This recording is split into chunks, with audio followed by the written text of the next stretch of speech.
Et ouais, ensuite, j'ai eu un bug de vidéo, j'ai coupé ma vidéo sans faire exprès. Ah précédente. Et j'ai pas envie de... Non, parce que si j'essaye de faire un montage, je vais perdre en qualité, ça va être un truc tout pourri, bon, bref. Bon, vous avez la suite là-bas, vous aurez en 2 vidéos, voilà. Une de quart d'heure et l'autre un peu moins. Non, mais j'ai des bugs. C'est en fait, ma caméra, en fait, dès que je la mets que je la réduis, j'ai pas fait exprès de la réduire, et ben en fait, elle se coupe. Voilà. Ça m'énerve. J'ai pas envie de refaire tout le truc parce que j'ai pas envie de refaire un quart d'heure là. Non. Monsieur, vous devez faire plus de 2 heures de travail et vous n'en faites déjà que. Taisez-vous. Donc après, j'étais en train de finir quelques petites propriétés.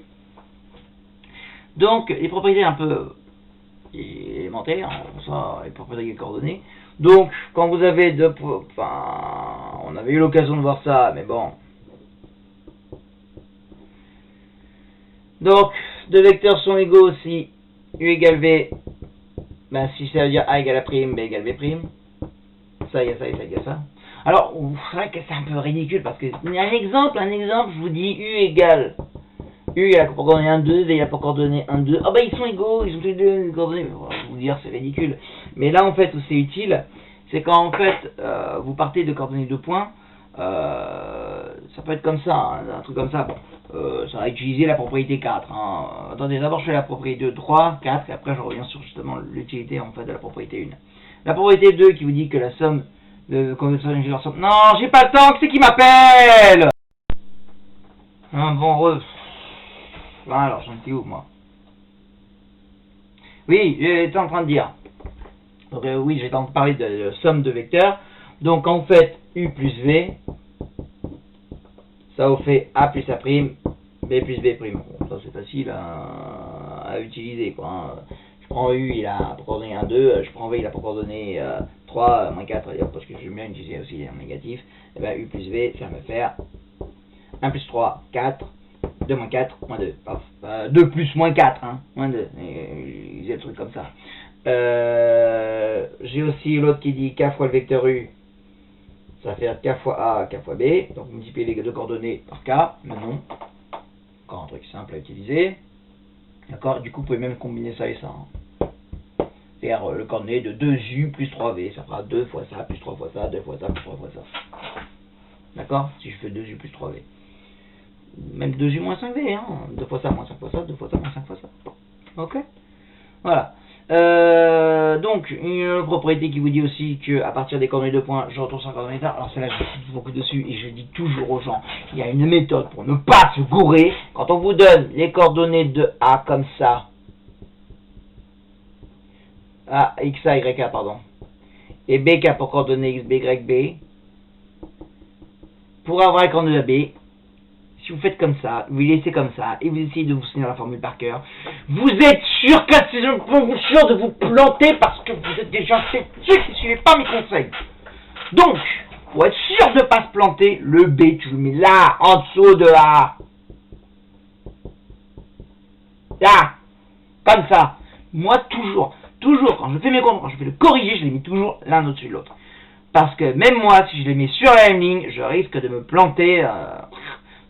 J'avais fait l'effet dyscalculie l'effet dyslexie des calculs, je sais pas comment vous dire. Hein. Parce que pourquoi? Parce que le coordonnée du vecteur AB, c'est ça, c'est xb moins xa, donc l'arrivée moins le départ, parce que j'ai toujours l'arrivée moins le départ. YB moins YA. Quand vous les écrivez comme ça en ligne, ça vous fait ça du coup. Celui-là moins celui-là, celui-là moins celui-là. Voilà. Ça moins ça, ça moins ça. Et vous êtes sûr de ne pas vous planter. Mais quand vous les mettez sur la même ligne, il y a des gens qui me font ça moins ça, ça moins ça. Puis, au lieu de faire ça, moins ça, et ça, moins ça, ce qui est un peu difficile quand vous les mettez sur la même ligne, vous voyez, à voir le truc. Mais ils me font ça moins ça, et je suis un peu têtu, j'ai pas suivi votre conseil, et que ça! Ah, excusez-moi, mais je m'énerve parce que chaque année, j'ai toujours ce que j'appelle les boulets de service. Oui, alors c'est pas gentil de trouver traiter des élèves de boulets, mais les gens qui suivent, quand je leur donne une méthode pour être sûr à 100% d'avoir le truc et qu'ils la suivent pas et qu'ils se plantent, j'appelle ça des boulets. Bref. Donc l'intérêt aussi maintenant, pour revenir à la propriété 1, c'est que vous voyez, à partir des coordonnées points, on obtient les coordonnées vecteurs. Donc quand vous avez 4 points A, B, C, D, vous pouvez calculer les coordonnées du vecteur AB, calculer les coordonnées du vecteur CD, et là, une fois que vous avez calculé les coordonnées des vecteurs, vous pouvez utiliser la propriété 1 pour dire, ah bah tiens, les deux vecteurs là, ils ont les mêmes coordonnées, je me rends compte, alors que les points, ils devraient avoir des coordonnées complètement différentes. Hein. Je prends le point A qui a pour coordonnées 1, 2, le point B qui a pour coordonnées 3, 4, le point C qui a pour coordonnées 5, 6, le point D qui a pour coordonnées 7, 8, bon, faites-moi confiance, hein, vous calculez les coordonnées de AB, ça vous fera, de toute façon, ça fera 2, 2, et là, ça fera aussi 2, 2. Ah, bah, je voulais que les deux font pareil. Et ben, du coup, vous allez avoir vecteur AB égale vecteur CD, ce qui fait que ABDC est un parallélogramme. Attention, c'est vecteur AB égale vecteur CD qui fait ABDC parallélogramme.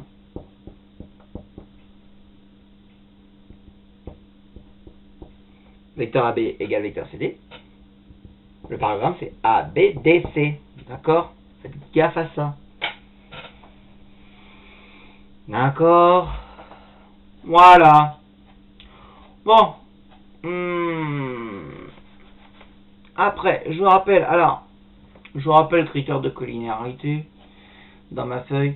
Ben ça, vous savez quoi? Je vais vous le laisser pour la semaine prochaine parce que j'aimerais faire quelque chose d'un peu plus détaillé là-dessus. Parce que il y a un critère de collinéarité, il y a une chose que j'ai pas mis dans le cours mais que je rajouterai en supplément, qui là fait partie de la géométrie repérée et qui est plus nouveau de ça, c'est aussi le critère d'orthogonalité. Et ça, on en a déjà plus ou moins parlé avec le produit scalaire. Donc j'arrête là pour aujourd'hui, ces petits rappels. Surtout aussi tranquille. Voilà. Bon, et normalement, il y aurait aussi les coordonnées du milieu et la distance d'un repère orthonormé, mais c'est pas vraiment juste du repérage. Hein. La coordonnée du milieu, moi, je dois quand même la propriété, mais c'est un rappel, hein, parce que les gens ils ont tendance à l'oublier. Je vous rappelle quand même, coordonnées du milieu. Si je prends le point A qui a pour coordonnées XA, YK, le point B qui a pour coordonnées XB, YB, et je prends I milieu de AB.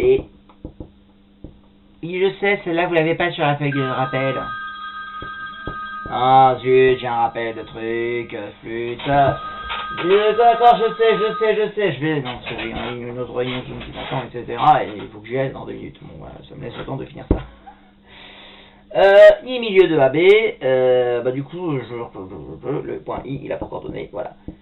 XA plus XB sur 2, YA plus YB sur 2. C'est-à-dire, en fait, swap sur 2, swap sur 2. Je vous rappelle qu'en fait, quand on veut le nombre qui vient pile au milieu entre deux nombres, c'est la somme des deux divisé par 2. Donc en fait, on prend celui qui vient pile au milieu de ces deux-là et celui qui vient pile au milieu de ces deux-là. Ah oui, regardez, quand on prenait le nombre qui vient pile au milieu entre 2 et 10, 2 plus 10, 12, égale 12. 12 divisé par 2, 6. 6, c'est bien le nombre qui vient pile au milieu entre les deux, là. 2, 6, 10, 4, 4. Ok? Voilà. C'est tout pour aujourd'hui. Non, pas de travail parce que je vous ai déjà donné du travail sur les statistiques sur un Zoom. Donc là, c'était juste vraiment les rappels de base basique des bases. Voilà. C'est tout pour aujourd'hui. Comme ça, je vous alourdis pas. La semaine prochaine, on voit encore quelques petits compléments. Voilà. Ça, je mettrai repéré. On va avancer tout doucement. On va essayer de s'étaler ce chapitre un peu sur le mois de mai parce que sinon, on risque de l'avoir fini à la mi-mai. C'est dommage. Et d'avoir plus rien à faire pendant un mois et demi. Non. Allez. À bientôt.